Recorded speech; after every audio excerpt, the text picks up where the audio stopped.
Hello friends, आपका स्वागत है आपके अपने चैनल स्टडी टाइम में। आज फिर सेट में पूछे गए प्रश्न को लेकर हम हाजिर हुए हैं। जो रेलवे और एसएससी में लगातार इस प्रकार के क्वेश्चन पूछे जाते हैं। आइए देखते हैं इस क्वेश्चन पे किस तरह से अप्रोच लिए जाते हैं। आइए हल देखते हैं। यदि 5 पूर्णांकों का योग एस हो तो उनमें से सबसे बड़ी पूर्णांक एच से किस रूप में संबंधित होगा। 5 पूर्णांक, अगर शुरुआत का हम 5 पूर्णांक लेते हैं जिसका योग एस है। अगर जो हम एग्जाम्पल के लिए 1, 2, 3, 4 और 5 यानी 1, 2, 3, 4, 5 5 पूर्णांकों का योग एस दिया हुआ है। एस दिया हुआ है। अगर जो हम इसे एवरेज यानी अनुपात में देखें तो इसका जो होता है एवरेज वो 3 होगा। 2 इधर से छाट, 2 दाहिने तरफ और 2 बाएं तरफ और छांटते हैं तो हमें बीच का जो प्राप्त होता है वो हमारा एवरेज हो जाता है। या इस प्रकार से नहीं तो 5, 4, 9, 3, 12, 2, 14, 15 15/5 यानी योगफल बटे संख्या को अंकों की संख्या। तो 15 हमारा योगफल है और अंकों की संख्या तो 3 आ गया। इसी प्रकार अगर जो हम देखें, जब हमारा योगफल एस है, एस में अगर जो हम 5 से डिवाइड करते हैं तो यह हमारा औसत आ गया जो 1, 2, 3, 4, 5। दो बाएं छोर से और 2 दाएं छोर से हम काट देते हैं तो हमें प्राप्त हो जाती है तीसरा अंक। अगर जो लगातार अगर जो यहाँ पे हम सब में +1 करते जाएं, +1 +1 +1 यानी यहाँ से 1, यहाँ से 2, यहाँ से 3, यहाँ से 4, यहाँ से 5 तो हमें लगातार प्राप्त होती है। अगर जो कि फिर क्या हो सबसे बड़ी, अगर जो हमें बीच की जब माध्य हमें इतना प्राप्त हो गया तो इसमें 2 जोड़ेंगे तो सबसे बड़ी संख्या नहीं हो जाएगी। अगर जो अब देखते हैं कि 3 हमें सबसे छोट माध्य प्राप्त हुई है, 3 हमें सब माध्य प्राप्त हुई और 3 में हम 2 जोड़ते हैं तो सबसे बड़ी संख्या 5 में प्राप्त होती है।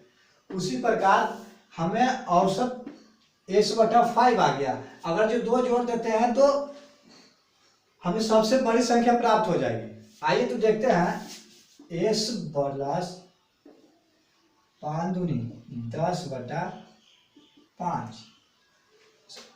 s + 10/5 ये आपका आंसर हो गया जो आपका ऑप्शन 3 में है। हम देखते हैं एक गणित की परीक्षा में 5 उम्मीदवार द्वारा प्राप्त अंक लगातार 5 विषम पूर्णांक में है। यदि उनके कुल अंकों का योग 185 यानी 185 हो तो उच्चतम अंक कौन सा होगा। उच्चतम अंक कौन सा होगा।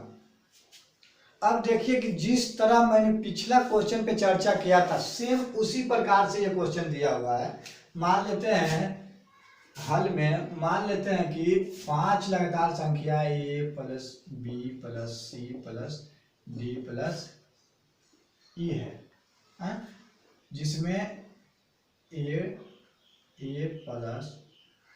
अगर a + 1 करते हैं तो b प्राप्त हो जाता है। ये तो a और ये b प्राप्त हो जाता है। और a + 2 करते हैं तो हमें c प्राप्त होगा। a + 3 करते हैं तो हमें d प्राप्त होगा। a + 4 करते हैं a + 4 करते हैं तो हमें e प्राप्त होगा, जिसका कुल अंकों का योग 185 दिया हुआ है। जब हमें कुल अंकों का योग दिया और अंकों की संख्या में मालूम हो, जैसे हमें कुल अंकों की संख्या योग 185 है और हमें 5 अंक दिए हुए तो 5 से अगर जो इसे डिवाइड करेंगे तो 5 या 15 3 35 5 7 35 ये हमें औसत प्राप्त हो गया। ये हमें औसत प्राप्त हो गया। अब हिसाब क्वेश्चन में बात किया था कि 1 2 3 4 5 अगर जो 2 बाएं तरफ और 2 दाएं तरफ हटा देते हैं तो हमें ये तीसरा अंक प्राप्त हो जाता है। ये नियम एवरेज में काफी चर्चित है कि दो दाएं तरफ और दो बाएं तरफ हटा दे, तीसरा अंक जो है वो आपका एवरेज हो जाएगा। जैसे मान लिया जाए अगर जो विषम संख्या में दिया हुआ अंक जैसे 3, 5, 7, 9, 11 ये सब में दिया, जैसे 3 है तो आपका एवरेज संख्या क्या हो जाएगा 2। मतलब कहने का मतलब हुआ कि 2, जब हमें 3 संख्या दिया हुआ हो तो एवरेज दूसरा संख्या, अगर जो हमें 5 संख्या दिया हुआ है तो एवरेज तीसरा संख्या होगा, अगर जो हमें 7 संख्या दिया हुआ है तो एवरेज चौथा संख्या होगा। उसी प्रकार हमें 5 संख्या दिया हुआ तो एवरेज तीसरी संख्या होगी, और तीसरी संख्या हमें जब 37 आ रही है, तीसरी संख्या हमें 37, इस क्वेश्चन के मुताबिक तीसरी संख्या हमें 37 आ रही है, तो पूछ रही क्या, तो उच्चतम अंक कौन सा है? उच्चतम अंक जब a+2 बराबर 37 तो a बराबर 35। अब देखते हैं कि उच्चतम संख्या बराबर e हम माने हैं, तो यहाँ पे देखते हैं कि 35 + 4 बराबर 39। यही मेरा उच्चतम संख्या हो गया, जो आपका ऑप्शन 2 में यही आपका आंसर हो जाएगा।